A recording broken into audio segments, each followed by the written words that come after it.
it kind of leads into the bigger thing about J.D. Vance said all that. Mike Johnson's, jumping from one foot to the other.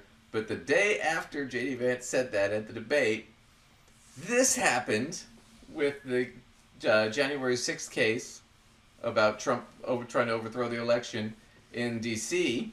They have the whole issue where the Supreme Court gave him immunity, but only for official presidential acts. And so Jack Smith, who's prosecuting the case, had to basically say this wasn't an official act. He was running as a candidate. This was not a presidential act. This was him trying to overthrow an election as a candidate, which is not an official presidential act. And so he had to prove it, and the judge, Chutkan, released the 165-page document to the public. And it's extremely damning. So here's a little bit of that. We're learning previously undisclosed details tonight about former President Donald Trump's efforts to overturn the 2020 election. A newly unsealed 165-page court filing from the Department of Justice argues the former president should still face trial even after the U.S. Supreme Court ruled presidents have immunity for official acts. NPR's Carrie Johnson and former U.S. Attorney Mary McCord are following the latest developments. They join me now. Welcome to you both. So, Carrie, what do we know about why this filing was unsealed now by Judge Tanya Chutkan, and what stood out to you as you made your way through it?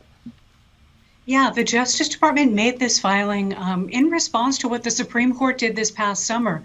The Supreme Court ruled that Trump and future presidents do enjoy substantial immunity from prosecution for official acts. But the special counsel, Jack Smith, and his team maintain that Trump was acting as a political candidate and not the president of the United States when he allegedly attempted to overturn the results of the 2020 election.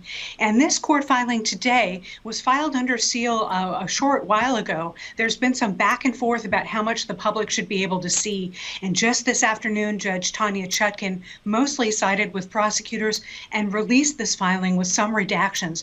There are some new details in here based on grand jury testimony and notes that people like former Vice President Mike Pence took about his interactions with former President Donald Trump. Mike Pence took notes about his interactions with Donald Trump. Because when you work for a notorious liar, you probably should be recording or writing down every fucking thing they say or do. Basically everything.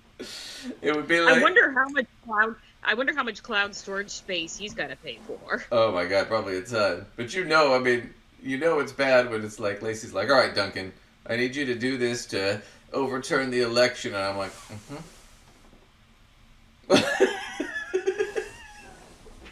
What are you doing, Duncan? Nothing. I demand loyalty, Duncan. Demand loyal. I mean, you know what? I've often, and I can't pretend that I'm a fan of Mike Pence per se, but I've often felt kind of bad for him because I can't imagine he knew quite the level of whatever he was getting into, you know? Well, he did ask Dan Quayle if he could overturn the election. They tried to find a way to do it, but the bottom line is in the end he couldn't, and Trump was trying to get him killed, and at that point, I think after that, he decided, you know what, no, I'm not going to do this. Because, I mean, they had gallows out in front of the freaking Capitol building. They're all screaming, hang Mike Pence. Because Trump tweeted that Mike Pence failed them. And right after that, that's when they stormed the Capitol. And it got really violent. And they were screaming, hang Mike Pence. Trump wasn't part of this. He was watching this whole thing, tweeting shit out. It was coordinated. Mike Pence flat out said, yeah, he basically told me to do this. He knew he lost. Ivanka Trump testified under deposition that after the election, he told her that, yeah, we lost, but it doesn't matter. We're going to have to fight like hell, and we're going to overturn this, basically, is what he told her. His own daughter. So the two probably biggest witnesses Jack Smith are going to be Mike Pence and Ivanka,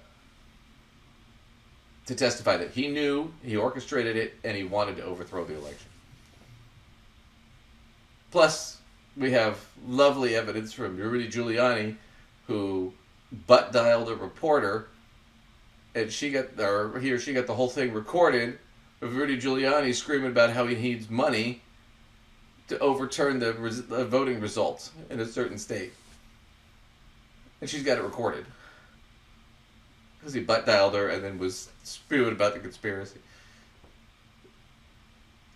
Can you imagine getting butt dialed by him and just being like, whoa, what am I listening to? Well, the joke's been going around, but for Rudy's sake, everybody, stop giving him your number.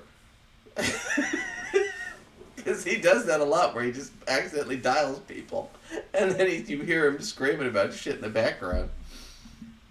He's a nut job. So it's all really bad shit. It's all really terrible. I just want to look at this one brief little article on it, and then we'll wrap it up. But it's really damning. And he's seriously, if he doesn't win the presidency, I'll bet you the Manhattan judge, what's his name, Merchan, for the fraud case, I'll bet you Merchan gives him at least 6 months to a year. And I'll bet you this DC case goes through, and I'll bet you Chutkan gives him 10 or 20 years. Minimum. I don't know why this is being tried as anything other than treason, but still.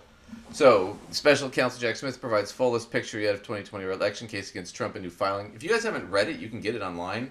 I did read it, the whole thing. It's entertaining. It's weird. It's entertaining, though. So, federal prosecutors laid out their most extensive case to date against former President Trump for his efforts to overturn the 2020 election, and a sweeping legal brief that was unsealed Wednesday by a federal judge who's weighing the explosive criminal charges against him. The 165-page document, which lands a week before the election, in which Trump is taking another shot at the White House, offers new details about Special Counsel Jack Smith's investigation of the former president, includes new details of Trump's frayed relationship with Vice President Mike Pence, FBI evidence of Trump's phone usage, so they have all of his phone shit that you can get for January 6th, when rioters overtook the U.S. Capitol, and conversations with family members and others where the then president was fighting his loss to Joe Biden, where he says he admitted he had lost and wanted to fight it. Broadly in response to the Supreme Court's ruling, we skipped that part. Here we go. When the defendant lost the 2020 presidential election, he resorted to crimes to try to stay in office, Smith wrote in the brief, which U.S. District Judge Tanya Chutkan released partially redacted form. So that's basically the accusation. At its core, the defendant's scheme was a private one. Prosecutors wrote he extensively used private actors and his campaign infrastructure to attempt to overturn the election results and operated in a private capacity as a candidate for office. So there's nothing official about this. So if you want to read the rest of this article, it goes through a lot of the evidence. You know, he used his phone. Prosecutors framed Trump conversation with Pence as between running mates, and what he said to Pence. He personally tweeted Pence didn't have the courage to overturn the election. There was at one point where they removed Pence from the Capitol building, or they had him in safety, and one of the aides ran into the dining room where Trump was watching it on TV, which tells you how old he is. What person under the age of 60 watches TV in the dining room? Anyway, they told him, yeah, Mike Pence, they've got him secured, hoping that Trump would say, okay, let's send more people and get him out of there to make sure he's safe. And instead, Trump's response was, so what? To the fact that his vice president might get killed. And they were trying to secure him. So what? I don't care. So, I mean, just damning stuff. So I'm hoping that goes to trial next year. It should have gone to trial already. But too many shenanigans. So What's so disappointing, though, is really just that, you know, he's allowed to get away with everything. Well, so far, a common person would have way harsher results than anything that's handed to him, you know? well, Everyone just wants to, like, skirt the issue and sweep it under the rug. So I hope somebody actually has the audacity to really nail him with something. yeah, I mean, yeah, he's got all of these felony charges and whatever, but, like, how many felonies do you have to have and actually not see the inside of a prison? Well, that's the point. Is if he loses this for him, he's fucked. If he loses this, this election, he owes the state of New York over $500 million now. He owes E. Jean Carroll another over $100 million now, because it's been racking up interest, right? So that's a lot of his money gone. His Trump stock will be worth shit, because it's the only reason it has any value is because people are hoping he'll win. If he doesn't win, it's worthless. And that's almost all of his fucking wealth right now.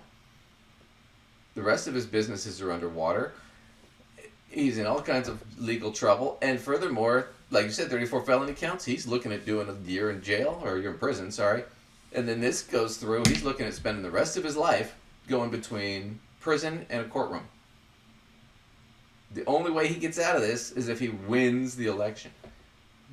If he wins the election, then yeah, and then we all have bigger problems. But if he loses the election, there's nothing protecting him anymore. You think he's going to run in 2028? He'll probably be dead by then. We can only hope. I know it's not a nice thing to say, but like... I want to clarify from Lacey's perspective. She doesn't want him to, you to kill him or anything. She's not advocating violence. She's hoping it's natural causes. Right. I just think that I would not cry if he were to have natural causes, just not wake up one morning and there we go. Heart attack on the toilet. No, not advocating I was violence. just going to give him a peaceful, in his sleep, he just... Yeah. No, we're not advocating violence because that's just going to make things worse. So, yeah, no violence against anybody. That just escalates and causes bigger problems. So. Hey, I'm a teacher. It's my job to say things like, use your words. Right. So, yeah. Use your vote. Well, those are good words. Yeah. All right, so we got through dinner. We did.